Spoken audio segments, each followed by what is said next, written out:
How many of you go to a restaurant and do not tip your server after getting an expensive meal? An article by Christopher Zara on FastCommunity.com states just 82% of respondents say they typically leave a tip for their waitstaff at restaurants. That means only 18% of those think it's not only okay to tip those hard-working tip-wage workers, but are also strong enough in their belief to say so in a survey.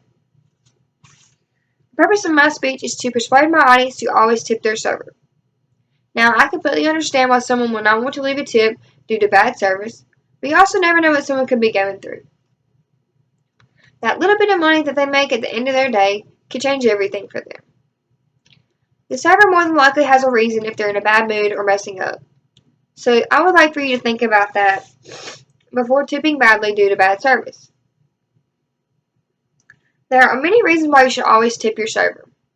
One being, waiters and waitresses can be paid less than minimum wage. Next, the bad food is not always the server's fault. And lastly, being a server is just not easy. First reason why you should always tip your server is because waiters and waitresses can be paid less than minimum wage. Therefore, they depend on their tips at the end of the day. In most states, the average minimum wage is $7.25. In others, it can be less than $5.15 an hour. And servers get paid $2.13 an hour, and the rest is determined on their tips. But not always do the servers get all of their tips, because they have to tip out their bartenders, their busboys, girls, kitchen staff, etc. at the end of the day. Therefore, servers go home with only a small percentage of their check.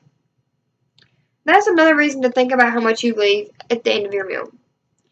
That money is not only going towards the server, but also going towards the rest of the employees in the restaurant. It's quoted by Andrea Strong on Eater.com. When the front of the house and the back of the house workers share in the tip pool, there is less tolerance for sexual harassment. That is because sexual harassment proliferates when some of the workers experience a lack of power. By you tipping better to your server, you can change the world for the better without even knowing so. Now that I've explained why you should tip your servers because of their wages, next I would like to explain how the bad food is not always the server's fault. At some point in your life, I am sure you have blamed your bad food on the server. But it's not always their fault. Of course, when anything goes wrong with your meal or anything at that, it's natural to blame your server. I know I have before without even knowing what was going on behind the scenes. If your server comes out and tells you the reason your food is running behind is because the kitchen is backed up, most people would probably just go on about their time. But some would point blame straight to the server, most likely resulting in a bad tip for them.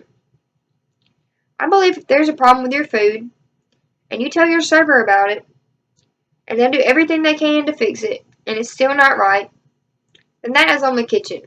The server is doing their job. A quote written by Alton Brown on QuoteFancy.com states, "Good service can save a bad meal, but there is no level of food that can save a bad service." Letting your server know things ahead of time, instead of just eating your unpleasant food and leaving them upset with no tip on the table, can save you from an overall bad experience.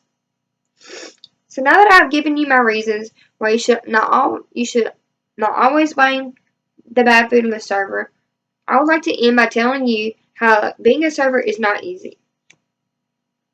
Lastly, the main reason you should always tip your server is that the job is just not as easy as it seems to be. Being a server is a very stressful job. It comes with a lot of long, hard nights, unpredictable income, and a lot of times rude customers. They must learn how to multitask, memorize the menu, meet all the needs of their customers, and tackle their shift work at the end of all that and more. They must remember that table 5 needed more tea while bringing out the food for table 8, and at the same time, there was a problem with an order at table 6 and the customers were unhappy. Fred Decker states on WorkCon.com that servers, especially waitresses, earn some of the workforce's lowest wages for a job that's both physically and mentally demanding. The job's duties, working conditions, and more pay and poor pay can make waitressing an especially difficult way to earn a living.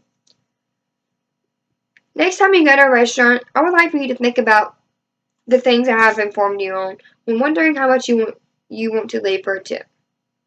In conclusion, the purpose of my speech was to persuade my audience to always tip their server. I have given you 3 different reasons why you should always tip your server. The servers can make less than minimum wage. The bad food is not always their fault. And third of all, it is all around just not an easy job.